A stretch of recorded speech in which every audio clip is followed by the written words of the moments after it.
Dear learners, I am Professor R. Swarnalatha from the Department of Management Sciences, PhD College of Arts and Science, Coimbatore. Welcome to the session on internal and external appraisal in strategic management. Hope you are all familiar with the meaning of the terms strategy, strategic management and strategic management process dealt in our earlier module. To recap, strategy is goal-directed, long-term plan of action meant to fulfill organizational goals and objectives, taking into account the firm's key strengths, weakness, environmental threats and opportunities. Strategic management is the continuous process of examining the business firm and its environment to meet the firm's long-term objectives of adapting and adjusting to its environment through manipulation of opportunities and reduction of threats. Strategic management process is basically the domain of top-level management, and the process involves four basic components: environment scanning or strategic analysis, strategy formulation, strategy implementation, and strategy evaluation and control. Now, let's discuss in detail about the first step in strategic management process, namely the environment scanning. The sweeping changes in the business environment caused by the privatization, liberalization and globalization have made the strategic management concept more important. Technological advancements and managerial competence have initiated drastic changes in business performance. Ground rules of competition change, industry boundaries are withdrawn, established industries are reinvented and new industries and products are created. Enormous changes in business opportunities and threats as a result of economic liberalization in India have tremendously enhanced the scope of strategic management. Companies have changed their vision on objectives, organization structure, portfolio of business, markets and competitive strategies. Business firms are open systems where internal factors continuously interact with the external environment. Strategic managers must have a clear understanding of the internal and external business environment in which the business firm operates. This scanning and analysis of internal environment or microenvironment is called internal appraisal, and the analysis of external environment or macro environment is called external appraisal. The development of mission and objectives involve analysis and appraisal of environment. The results of internal and external analysis will help the managers to determine what goals and objectives they can or should adopt and the strategic choice that are available. The business firm utilizes the resources like raw materials, manpower, finance, power and other utilities as inputs and transform them into outputs, which is taken to the hands of consumers through marketing intermediaries. This conversion of inputs into output operates under the influence of so many factors in the internal and external environment. The factors in the internal and external environment have a strong influence on the success of the organization, and the management continuously should monitor and analyze the changes that occur in the environmental factors. These factors, forces, conditions, situations, events and relationships over which the organization has little control are referred to collectively as the organization's environment.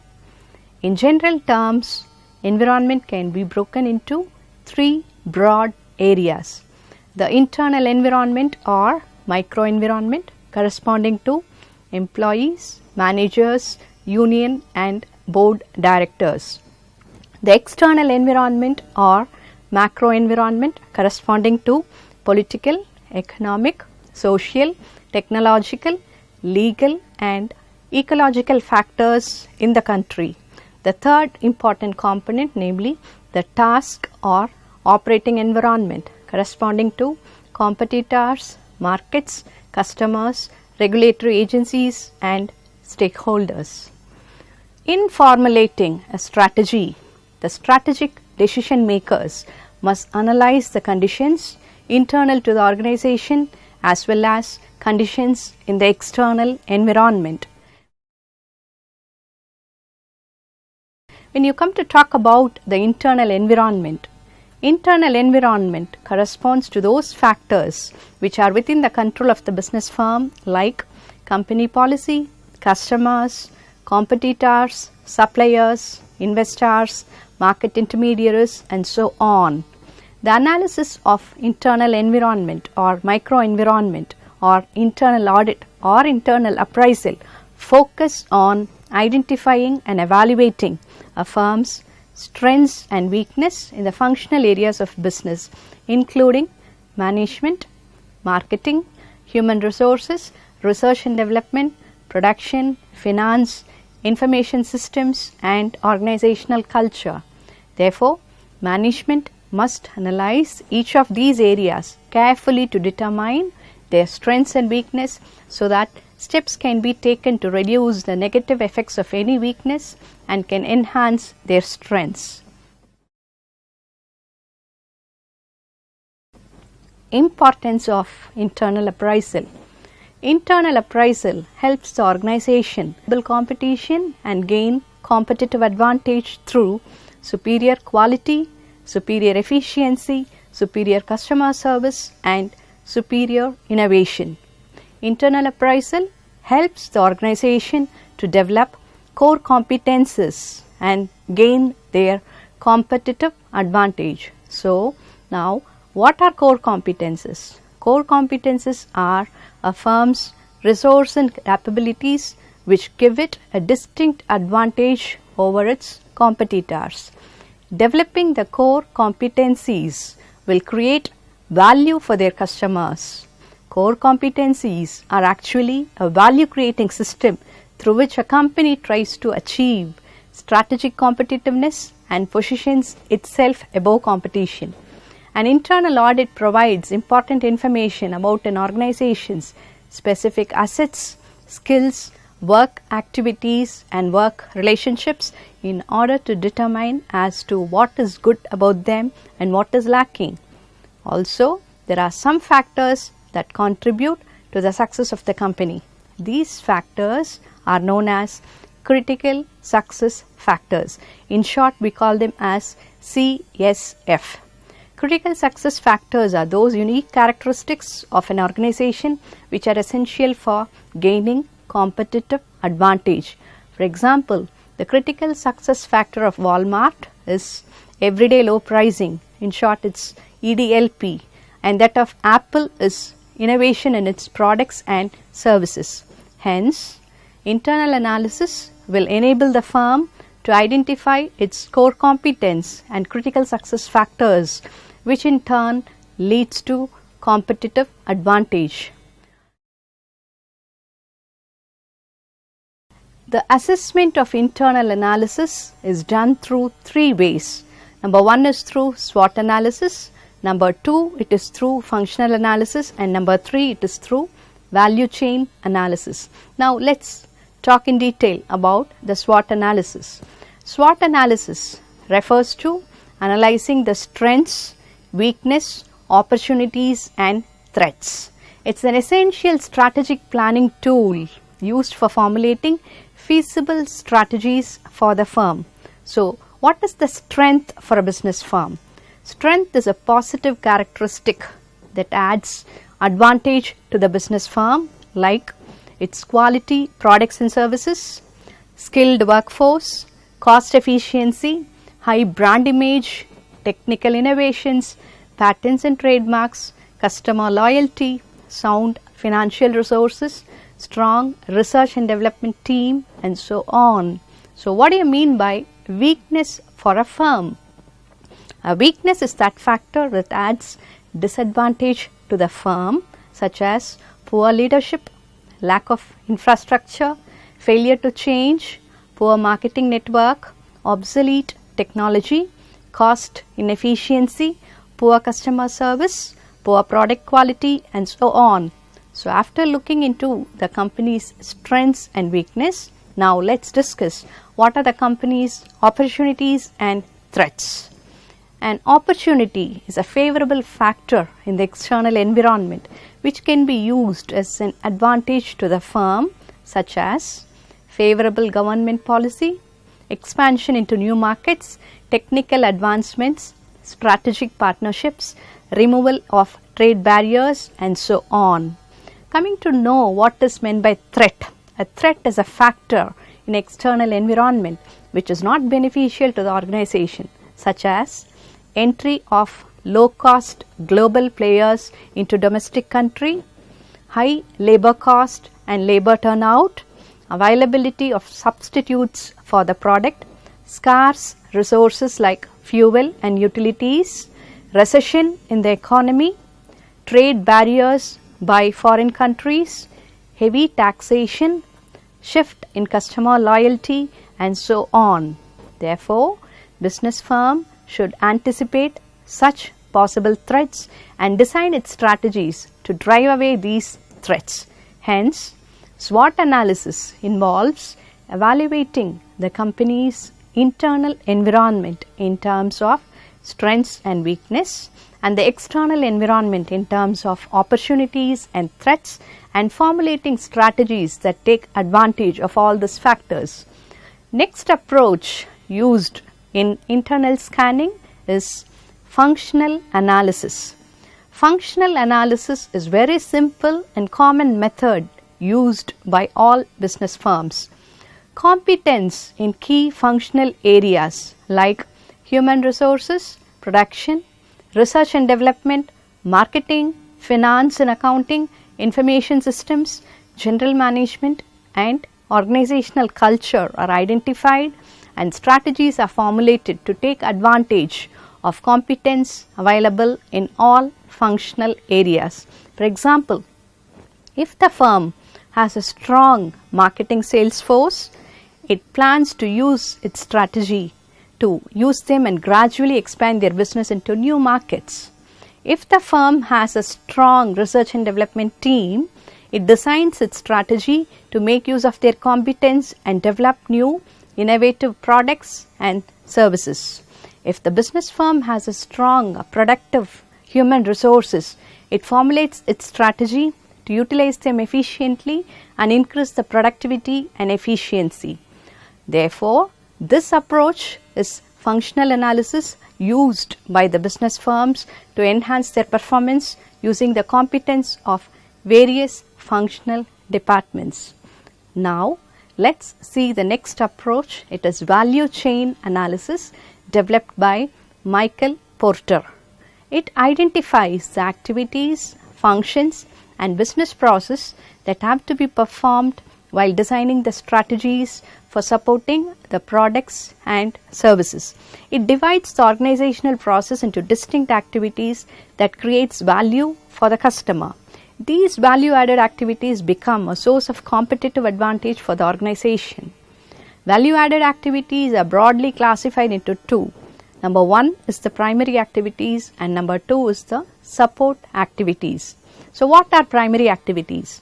Primary activities in value chain analysis are those that are involved in creation of product or service. Porter has classified these primary activities into inbound logistics, operations, outbound logistics, marketing and sales, and service. Let's go in detail into each component. Inbound logistics. It involves physical movement of things from one place to another. It includes receiving, storing, and distributing various inputs with a purpose to transform them into outputs. Activities related to inbound logistics are transportation, material handling, warehousing, inventory management, and so on. Second activity in primary activity is the operations. Operations include all those activities through which inputs are transformed into outputs which an organization sells. The activities in operations include manufacturing, assembling, testing, packaging, etc. The third activity is the outbound logistics. This outbound logistics is related to finished outputs which are in saleable form. Various activities related to outbound logistics are collecting, storing, preparing delivery schedules, physical distribution, etc. The fourth activity involved in primary activity of value chain analysis is the marketing and sales. Marketing and sales involve inducing the buyers to buy products and converting their intention to buy and then exercising the sales. Various activities involved in this category are advertising and sales promotion, channel selection, managing sales force, fixing price, and so on. The final activity in the primary activity of value chain analysis is the service. Activities related to service aim at creating value to customers and may include various facilities to products such as installation, after sales service, supply of parts, training to customers, and so on. Now, next coming to support activities. What are support activities? Support activities are those that provide support to effective performance of primary activities in the value chain. They provide infrastructure for primary activities and basically allow these activities to take place. These support activities are administration, technology development, and procurement. The first support activity, namely administration, consists of general management in terms of recruitment, hiring, training, skill and career development, labor relations, job enrichment, and so on. The second support activity is technology development.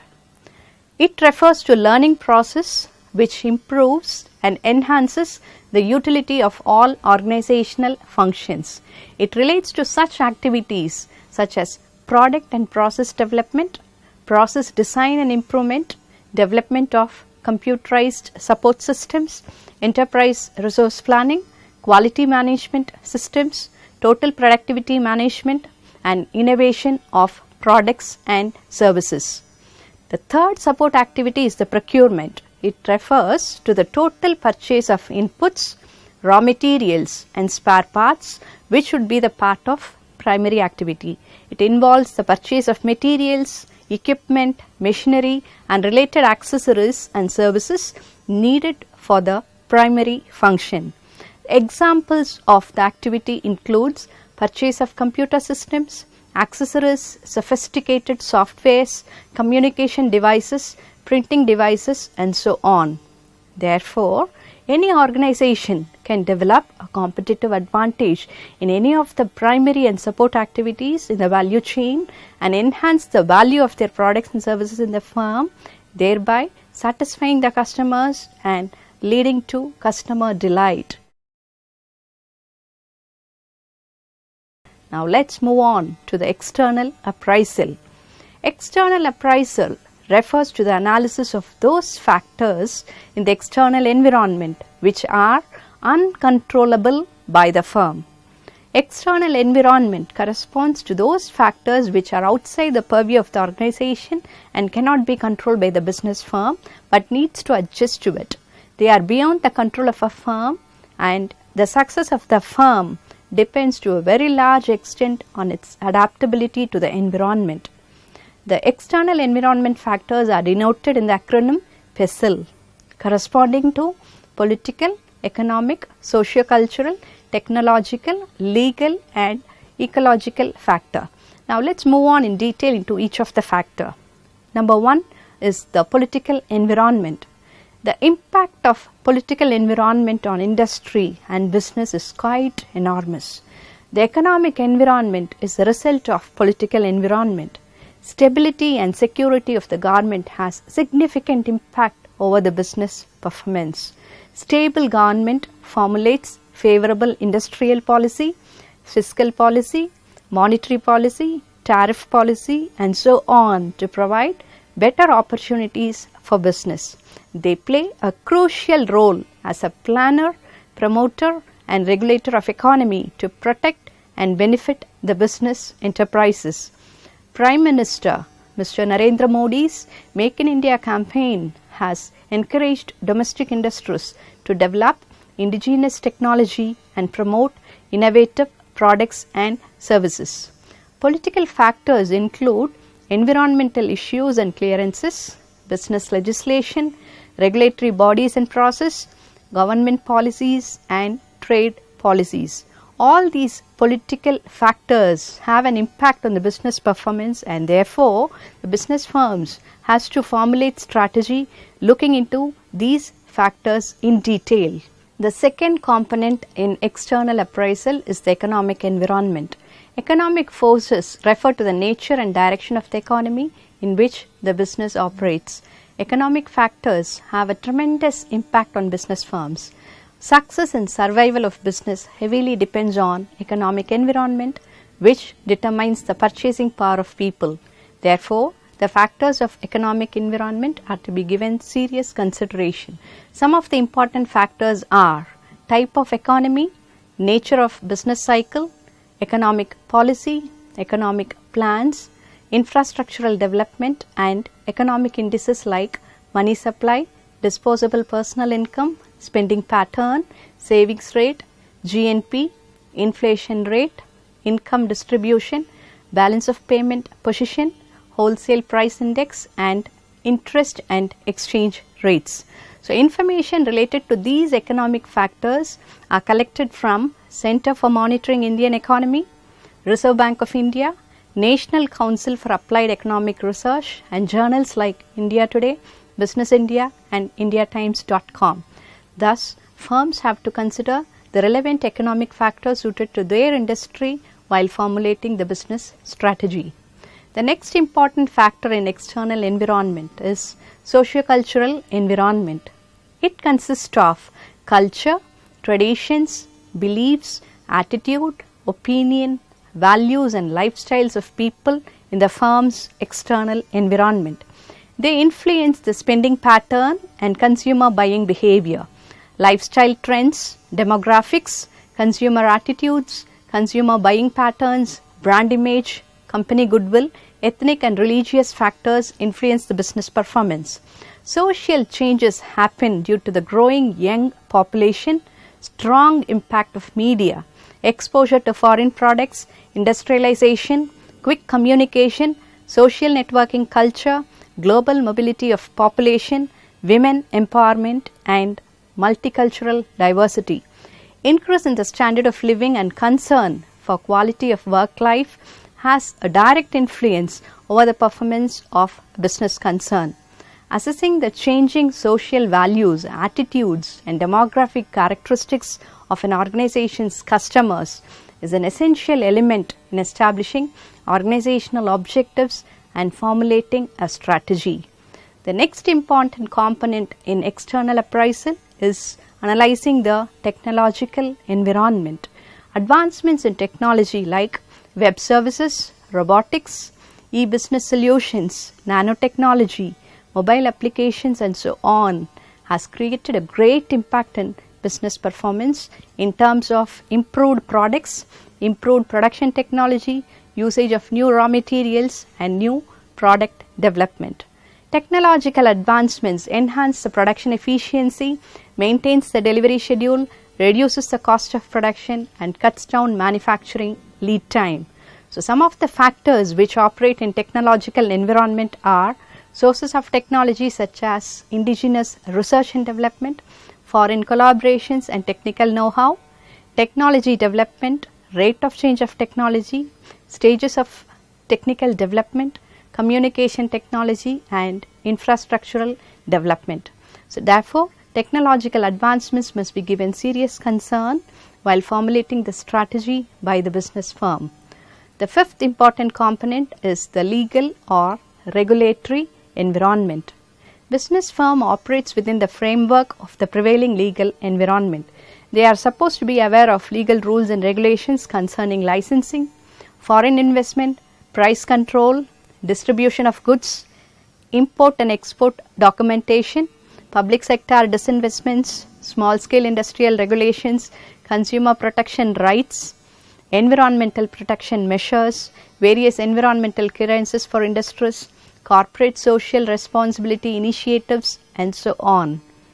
Some of the legislations influencing business performance are Industrial Licensing Policy, Consumer Protection Act, Labour legislations, Information Technology Act, Foreign Direct Investments, Indian Companies Act, Workers' Compensation and Working Conditions, Energy Conservation, and Waste Management Practices. Additionally, the business enterprises are in the need to know the procedures, rules, regulations, clearances and systems essential for managing the business successfully. The last component in external appraisal is analyzing the ecological environment.